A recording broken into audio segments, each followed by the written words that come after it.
Someone asks you, "So, what do you like to do?" You understand the question, you know the answer, but the words, the English words, don't come quickly enough. And so you smile, nod a little, and say something like, "I don't know, many things." That moment, that gap between what you know and what you can say, that is exactly what we're working on today. Talking about your hobbies, what you enjoy, what you do in your free time, what you love, is one of the most natural parts of any conversation in English. It comes up at work, on dates, with new friends, and it sounds so simple, but only if you have the words. By the end of today's episode, you will be able to talk about your hobbies confidently in English. You'll know how to describe what you enjoy, how to ask someone else about their interests, and how to keep a conversation going naturally. This is day 16 of your 30-day English journey. 16 days in, more than halfway. You are not a beginner anymore. You are someone who shows up every day, and that matters. Today is Saturday. Sarah has the whole day with no work, no deadlines, no plans, until a message changes that. Let's see what happens. It is Saturday. Sarah woke up without an alarm for the first time in 5 days. She lay in bed for a while, listening to the city outside, traffic in the distance, someone's music drifting up from the street below, the occasional bark of a dog. She got up slowly, made coffee, put on a record, something slow and quiet that she'd been meaning to listen to for weeks. Then she sat down at the small wooden table by the window and opened her sketchbook. To sketch means to draw quickly and loosely, not a finished drawing, not something meant to be perfect or shown to anyone, just pencil lines on paper, shapes, observations, a way of paying attention to the world. Sarah had kept a sketchbook since she was 12 years old. She had a shelf of them in her closet, small ones, large ones, ones with graph paper, ones with smooth blank pages.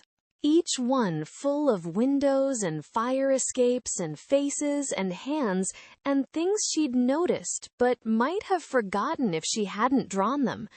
This was free time, real free time, not the kind where you're resting but still thinking about work. Free time means time that belongs completely to you. No task at the end of it. No result required. She was halfway through drawing the building across the street when her phone buzzed on the table. A message from Maya. "Hey, are you free today? There's a flea market in Williamsburg I want to check out. Come with me?"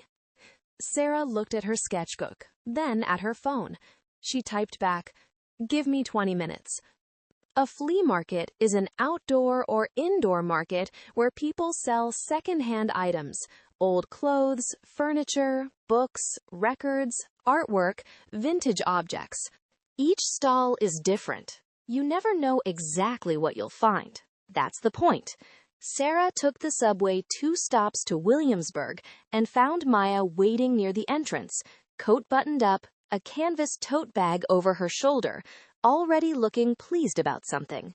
Maya was like that. She arrived at things already excited. "You're going to love this," Maya said. "I found it last weekend. It's huge, and there's a coffee stand in the middle."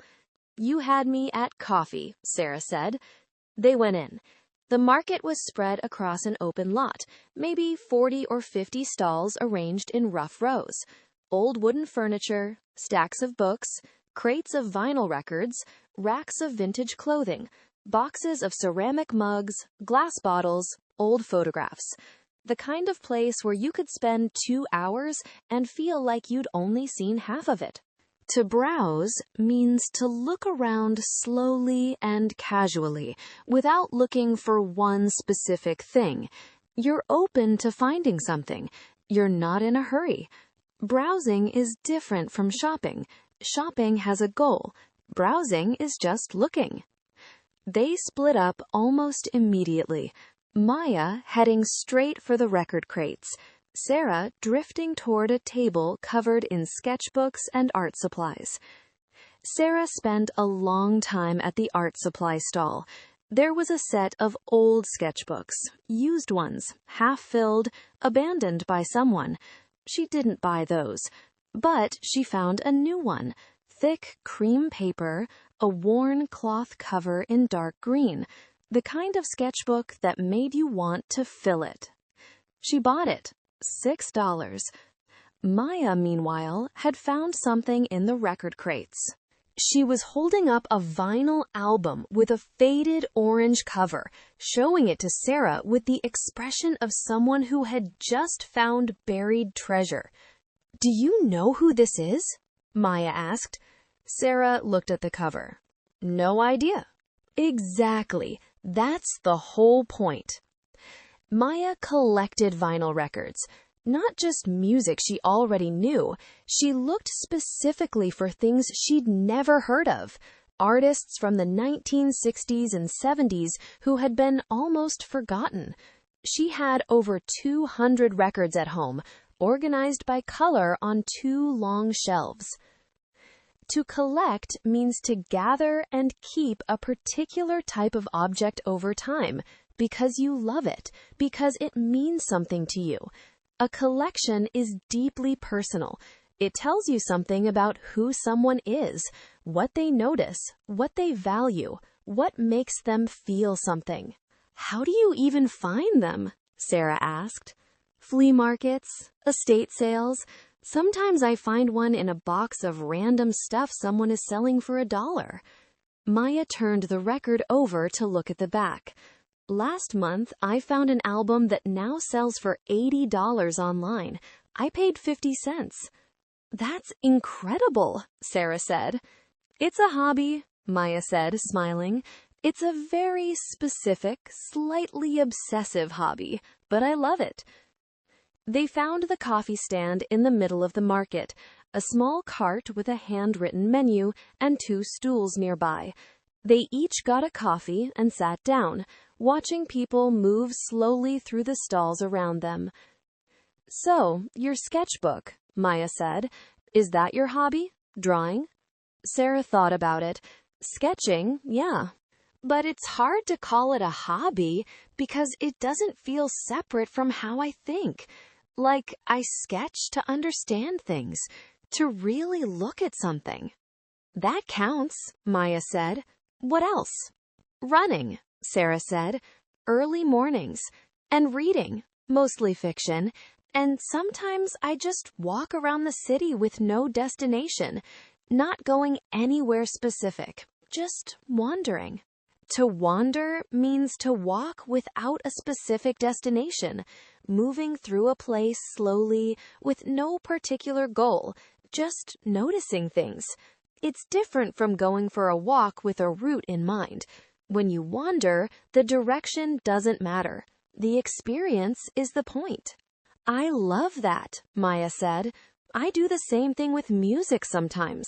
I put on something I've never heard and just let it take me somewhere." "Do you have other hobbies besides the records?" Sarah asked.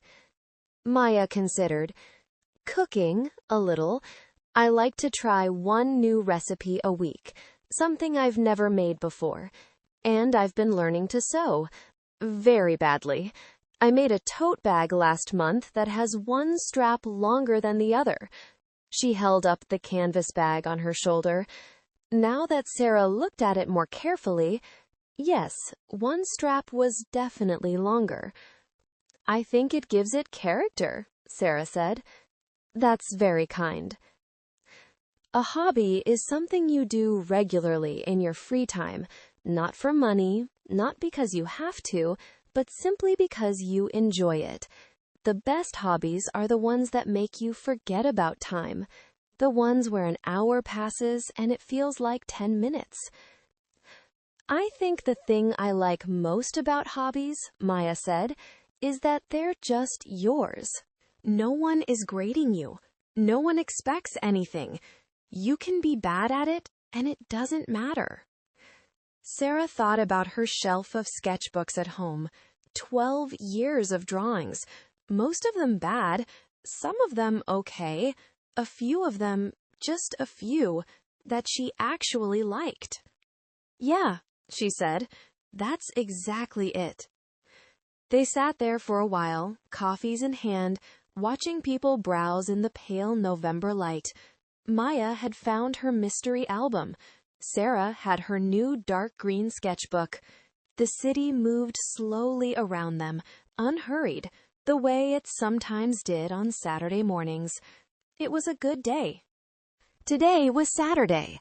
Sarah spent the morning sketching at home, then took the subway to Williamsburg to meet Maya at a flea market. Maya found a vinyl record she'd never heard of, exactly what she was looking for. Sarah found a new sketchbook with cream pages and a dark green cover. And over coffee in the middle of the market, they talked about what they loved to do and why it mattered. Let's quickly review today's vocabulary. Free time, time that belongs completely to you. No work, no task, no result required. To sketch, to draw quickly and loosely, a personal, informal way of paying attention to the world. A flea market, an outdoor or indoor market selling secondhand and vintage items. To browse, to look around slowly and casually without looking for one specific thing. Vintage, old, from a previous era, often used to describe clothes, furniture, or music. To collect, to find and keep a particular type of object over time because you love it. A hobby, something you do regularly in your free time, not for money, just for enjoyment. To wander, to walk without a specific destination, just noticing things as you go. To prefer, to like one thing more than another. To recharge, to restore your energy by doing something you enjoy. And today's key sentence, what do you like to do in your free time? Simple, warm, one of the best questions you can ask someone because the answer always tells you something real. If you finished today's episode, type Day 16 done in the comments right now. Every comment helps others find this series. Tomorrow is Day 17. Sarah wakes up to a very different Brooklyn. Cold, gray, and a little bit magical. We'll learn how to talk about weather and seasons in English, because there's always something to say about the weather. Keep listening, keep learning. See you tomorrow.